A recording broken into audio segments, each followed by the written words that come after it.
What's going on, people? We are Tottenham TV back here for another Tottenham update. And we have got Brian Daigle back on the channel. Brian, welcome to the Tottenham update. Your debut on the Tottenham update. Welcome and good to see you back here. Always good to be back on the channel and spending time with you, Ben. And thank you for having me on the update. I've been waiting to do one of these and now it's done. Yes. You can tick that off the list. Exactly. Let's get into the update. First of all, we're going to talk about Bryan Gil. First of all, Fabrizio Romero said yesterday that Bryan Gil Lamela swap deal is basically done. Paperwork's to be completed this weekend in order to announce the deal in the next coming days. And then The Athletic followed on from that and saying Bryan Gil spoke to Reguilon about a potential Tottenham transfer and was encouraged to join. He has now agreed personal terms with the club, and Paratici has been a long-term admirer of Bryan Gil, and Nuno Espirito Santo feels that the winger can add another dimension to the Tottenham attack. So, I mean, that sounds like he will be quite used this season in the first team, that's for sure. I mean, what's your opinion on the whole deal so far? It's one of these that have come out of the blue. Like, literally, it broke and no one had a clue.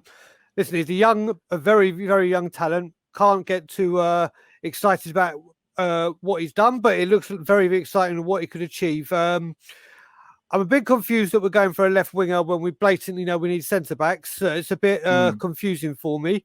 But listen, if it's a 20-year-old who's been spoken this highly, then I'm all for it. Yeah, I completely agree. And if it's someone that Paratici's been chasing for a while, obviously Nuno thinks he can add another dimension to this attack. I mean, I'm all ears completely. And in terms of you saying, I'm not sure why we're going for a left winger, I'm hearing he's very, very versatile and he's as comfortable as he is on the left as he is on the right and is on the middle as well. So, I mean, you can't really complain with that, can you? No, with that information, you can't. I mean, like I said, I had to do a Danny Rose again. I had to go on to my good friend Google and YouTube because I hadn't heard a damn thing about him. But look, we finally look like players are coming through the door. Again, I won't believe it until we see him holding the shirt because we've been here before.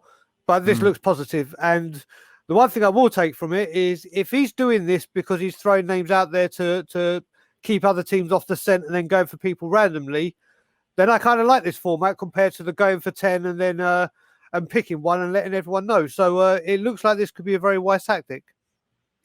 You know how you were saying before that this deal came completely out the blue. Yep. Do you think that the kind of rumors that we're seeing in the press are all kind of just to throw people off, and Paratici is working on these deals behind the lines and behind everyone's eyes, kind of thing?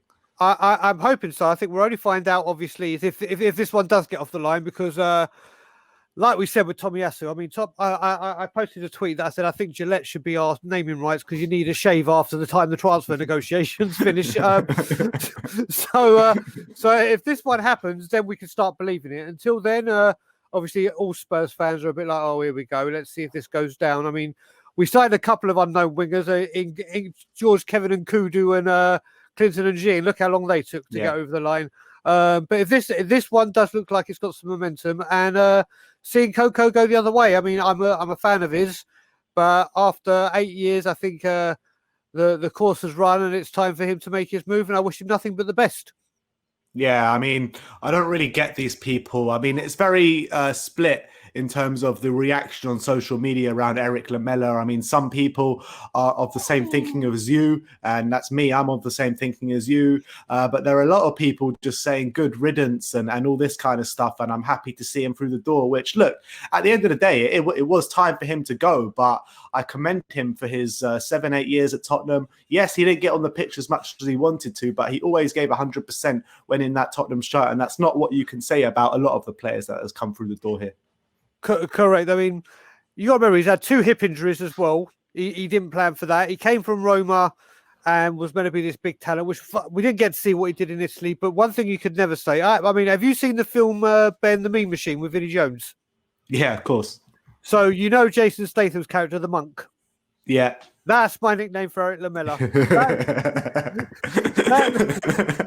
That's what he is. I mean, you're always guaranteed 150% when he's on the pitch. And we've just got to thank him for calling out Jack Wiltshire and doing what he always used to do. And I wish him and his family nothing but the best. Yeah, I completely agree. Let's move on. Let's talk about Christian Romero now. Alistair Gold says that Tottenham remain in dialogue with Atalanta about trying to sign Christian Romero. Romero is keen on the move as long as one of the super clubs such as Barcelona or Real Madrid do not come into the picture. The Tottenham Hotspur Romero would be a big deal with a hefty fee, and it's a complicated one. So definitely not a certainty, but Romero is believed to be a player that Paratici feels that can really solve Tottenham's defensive struggles. And then the Athletic go on to say that he is a top centre-back target for Fabio Paratici at Tottenham. But then there is the sticking deal in terms of his price, because then Charlie Eccleshare says that Atalanta want actually £35 million, which Tottenham are unwilling to meet. And then Sky Italia, with the latest update, say that they want €55 million to sell Christian Romero. So, I mean, it's looking like a tough one to get over the line in terms of the pricing and stuff. But I mean, if we're spending €25 million plus Eric Lamela on a Gill, who's no one really heard of, surely we push the boat out an extra 10-15 million for this guy. We have to. I mean, let's look over the amount of seasons when we've lost players that we desperately need, sometimes that we didn't desperately need, over a 5 or 10 million or whatever. And as we were just mentioning before, centre-backs is like the biggest issue we have, where just don't mess about, just get it done. And from what I've heard, this guy is incredible. This guy, to get Serie A Defender of the Year, and you look at the defenders they had at Euro 96, Euro 2020, Euro 2020, and he couldn't even get on the pitch or even in the squad. So this is... But not even that, Brian. They had Skriniar as well, who had an unbelievable season. They've got some good, really, really good defenders in Serie A, and he topped the list. Exactly. I mean, we've all known. I mean, I was talking to Iggy about it a few weeks ago. Italy don't half bring out some defenders and goalkeepers. You look at the back four. They had Buffon, Donnarumma, people like this. When this opportunity comes, you've got to take it. And if we get him and then another centre back who's maybe not as experienced, then you kind of understand it. Okay, I always say that we need to buy some lumps of. We keep buying lumps of coal, hoping to turn them into diamonds. Where we need to sprinkle a few diamonds about, and this defender will be a diamond. This defender will be a diamond. So if we get a lump of coal, and then you got Jaffet, and then you got Rodon, this one's essential for me. This one is essential. No mucking about. Just get the deal done. I know it's got this problem that Atlanta have to get him off of you, or the other way round, and then we'll buy him off. So this has got Daniel Levy wrapped all over it, and hopefully Paratici can make him talk sense and get this done, because this one is right up there. Yeah, at the end of the day, Paratici can only do so much. You know what I mean? He can only do so much. He can only bring the player to the door, but it's always going to be up to Enoch and Daniel Levy to get them through that door, isn't it? Yep, correct. Let's move on. Let's talk about Gollini now, because it looks as though this one really is on its way. As Charlie Eccleshare actually said, Paratici began working on the deal for Gollini pretty much as soon as he was hired, and that even predates Nuno's appointment. And then DiMarzio went on to say that Gollini will fly to London today as the goalkeeper is completing his move to Tottenham. And Romano said that he completed his first part of his medical yesterday, and he will complete the second part today and tomorrow in London. And the deal is a loan with a 15 million option to buy. And that becomes an obligation if he makes 20 appearances in a season. And we've also got the option to extend the loan for an extra year up until next year. And then Alistair Gold said that he is going to complete his medical in the next coming days. And then the last one from Alistair Gold was with Gollini and Gill likely to arrive and Lamela leaving. This is expected just to be the start of the transfer activity at Tottenham Hotspur. Do you know much about Gollini, and is it one that excites you? I mean, to be honest, when you're comparing Gollini and Gazzaniga, I thought Gazzaniga was an all right keeper, so I'm not too sure the differences, to be honest. So I was a fan of Gazzaniga as well, but I think I said on your channel as well as mine that this goalkeeping issue is going to be a big problem, because either Hugo going into the last year of his contract, do we get someone in now and tell them they're going to be second fiddle for a season?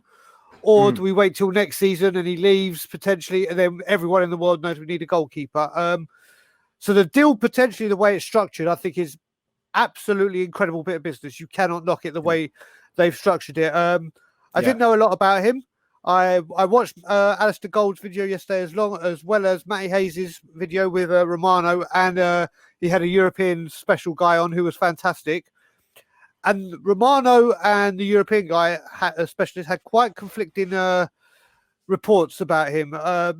But apparently he is a good talent, and the way the deal's structured, at least we get an opportunity, and at least there's a goalkeeper there should Hugo leave. So I think a lot's to be decided. Again, we talk about Italy and goalkeeper and defenders. Who knows? Working with Nuno, an ex-goalkeeper, if the potential's there, it could turn out to be a good deal. But I have to say, and I hate mentioning this, and this is Paratici, but the way this deal is structured is fantastic. Yeah, I completely agree. I mean, it just makes complete sense, on loan, back up to Hugo this year. I mean, if he impresses on his loan this year, we take him on another loan potentially to replace Hugo for a year. And if that works out, then we can actually sign him. So I think it's absolutely a win-win situation for us, for sure. So let's move on. Let's talk also, about, sorry, Ben, it also gives you the chance that on that second year, if the loan deal isn't working out and you're not going to extend it, it gives you that year to scout the keeper that you actually do want. You're not in a rush like in the close season. I'm really speaking North American. At the end of the season, to go scout that keeper to get the correct one. So either way, whether it works out or not, it's been structured fantastically. Yeah, I completely agree. Let's move on to Tomiyasu. And the update on Tomiyasu from Ali Gold is Tottenham have held talks over signing Bologna defender Tomiyasu, which has been widely reported. But his involvement at the Olympics has given Tottenham more time for these negotiations. And obviously Gil, who's also at the Olympics, and he says that should delay his arrival. But in terms of Tomiyasu, I mean, does this give us more time to negotiate, or does it give more times for other clubs to come in and beat us in the running? I think it's the latter. I mean, I am so annoyed that this deal hasn't been done. He wasn't at the Euros for obvious reasons, so we had all this time. And apparently we've been haggling, and we've spoken about this, over 2 million, 5 million. And it's like, well, wait a minute. You've done that in the same time that you've offered 30 million for Koundé and Davidson. You've offered 20 million. Just pay the money. Just literally, with this guy who looks outstanding. I must admit, I'm really excited about this one. Just pay the goddamn money. Yeah. He's in the Olympics now. It's not like he's not with a medical team that can get his medical done. You could do this to get the agreement done. Sign the goddamn player. And the worst thing is, if he has a really good Olympics, then who knows? Another team could come in and say, right, here we go. What do you want? Bang, bye. I think the key here is apparently he wants to come to Tottenham. Brian, he wants to come to Tottenham, but it was reported yesterday that Napoli and Juventus are starting to sniff around now. Oh, here we go. Then obviously, I mean, they've got to pull their fingers out and get it done, because we cannot risk a player of his talent. And obviously, I got a bit scared about this rumour originally, thinking, wait a minute, if we're trying to get the Far East market again, does this mean the guy who is signing the longest contract of any kind of thing in the entire world, if he hasn't signed it, maybe that's what they're doing, and they just need to get this deal done, because I am very, very excited by this player. This is the one I really, really want. Apart from Romero, this guy looks outstanding. Yeah. I completely agree with you once again. Moving on, let's talk about Koundé now, as Marca have given us an update in the last 24 hours, and they say selling Bryan Gil to Tottenham has provided alternative cash injections to selling Jules Koundé, with the La Liga side now only looking for considerably massive offers for the French defender, which obviously is going to rule Tottenham out now. So I think that one is down in the dust. But Ali Gold did go on to say that Sevilla, amongst others, are very interested in Davinson Sanchez. So obviously we had that deal with Sevilla, 30 million plus Davinson Sanchez for Koundé. How much do you reckon it would cost now with including Davinson Sanchez in the deal for him? I don't want him. Don't get me wrong. From what I've seen, again, a lot of these players I hadn't heard of. But the thing is, do you remember that player from PSG, Rabiot, who's at Juventus? And we were linked with him so many times. It's like, I don't want to come. I don't want to. As soon as you say that, I don't want you. Why do I want you? You said you don't want to come. If we'd had a bid and it was rejected and then we went back in for him, I'd be fine. But when a player comes in like that, especially when we got all the Deadwood there, and it's like, oh, I don't want to come, and then I just don't want him. But from what you're saying, it's going to take out. So what was it? 30 million and Sanchez beforehand. You probably have to add another 10 million, another 10 million plus Sanchez. And if we get Sanchez out, I wish him well. He looked like he had all the potential in the world in that. I was there for his debut against Borussia Dortmund in the Champions League. Yeah, and he looked outstanding. And obviously, when you got Jan and Toby in their peak, you're going to look outstanding. But yeah, I just can't see this one happening, and I really don't want him after his comments. Yeah, and look, at the end of the day, if we're struggling to look at who was it, Romero for like 35, 40 million, we're not going to spend 40 million plus a Davinson Sanchez on Koundé, are we? Yeah, we're not going to spend 100 million on centre backs. Exactly. So let's move on. Ali Gold. This is the last one from Ali Gold, and he says Tottenham are still looking to move a number of players out the door, and they will aim to replace most of them. So I mean, that's music to our ears, isn't it? Because we've always had the fear of getting rid of players, or we've always even been stung by it by getting rid of players and not replacing them. You know, a la Carl Walker and the rest of them, Even Dimitar Berbatov only bringing in Fraser Campbell. I mean, it's happened many a time over the years. So this is music to our ears, and I think that Paratici must be a big driver in this one. Oh, he must be. I mean, if these players start coming in this week, like I said, Alistair Gold said this week is going to be a big week for Tottenham Hotspur. And if this starts to happen, then you can see that he is getting some power. He is having some authority. It's just when they say we aim to replace all of them, that's kind of a grey, like, I aim to win the lottery.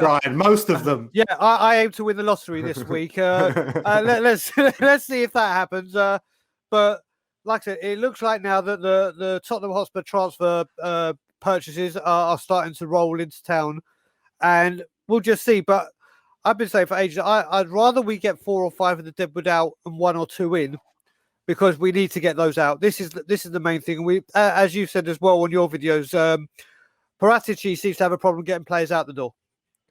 Yeah. And this is going to be his real test, because believe you me, we certainly have some players we need to get out the door. Yeah.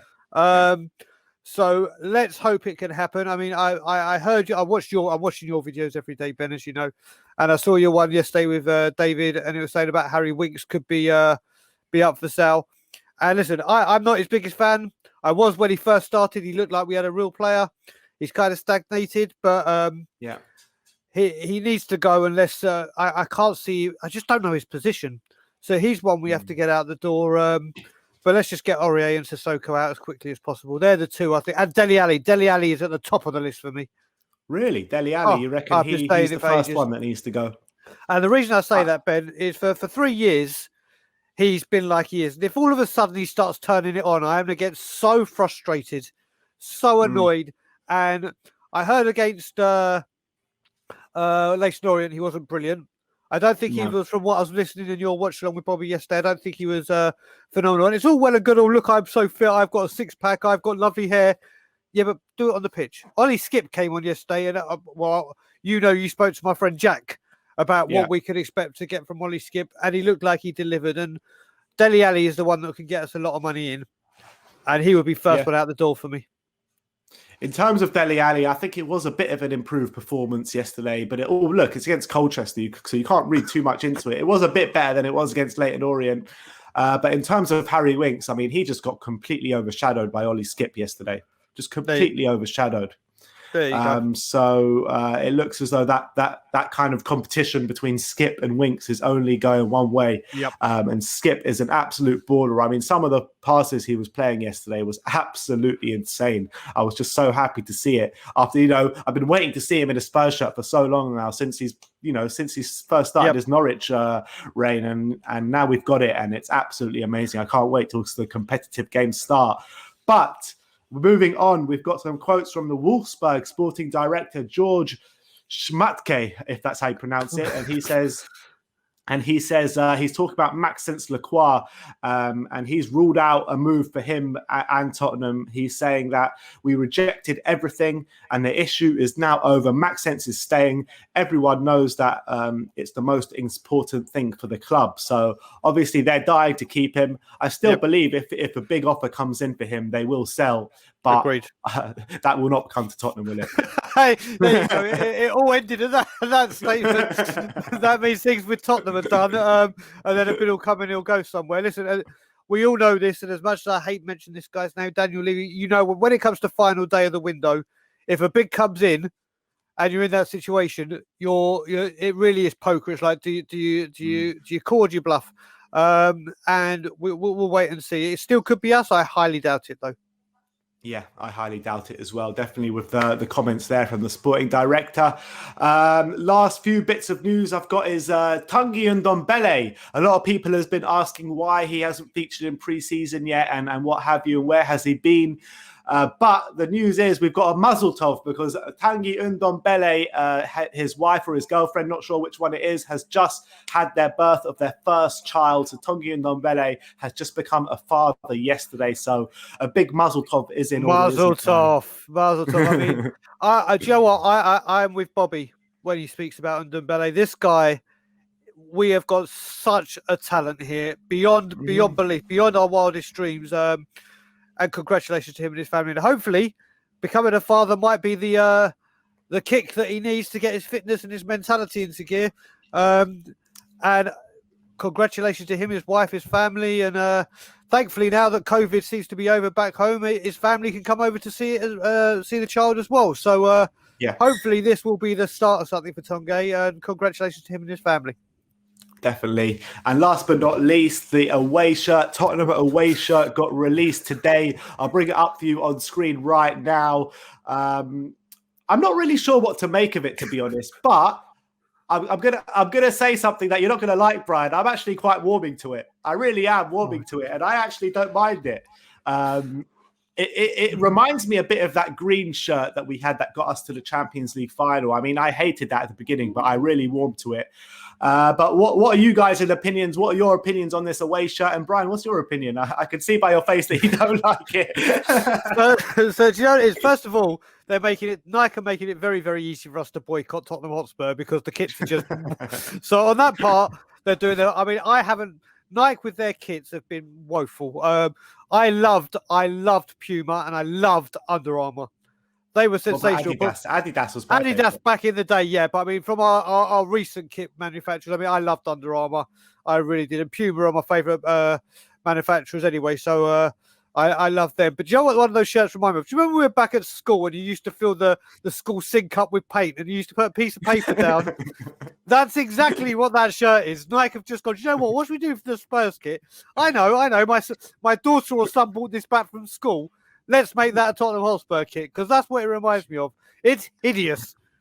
I don't know why, but I'm warming to it a bit. But I saw a great meme on the internet today. They put the kit alongside the seats on London buses, and they look very similar. So look, make of that what you will. But look, that is the new away shirt coming into the season. I don't even know what colour can you even classify that as. I don't know. It looks to me like it's going to be one of those. Do you remember that thing that went around the world with that dress? Was it black? Was it white? Was it yellow? Yeah.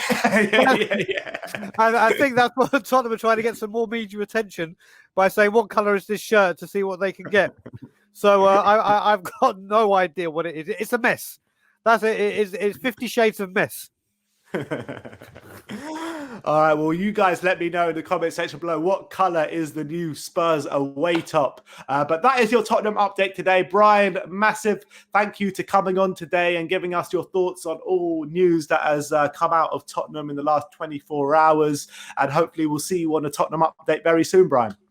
Anytime you need me, boys, I'll always be here for you. I love spending time with you, and thanks for having me on. The feeling is mutual, my friend. So anyway, thank you everyone for watching today. Like, subscribe and comment. And as always, come on you Spurs. Leave you out.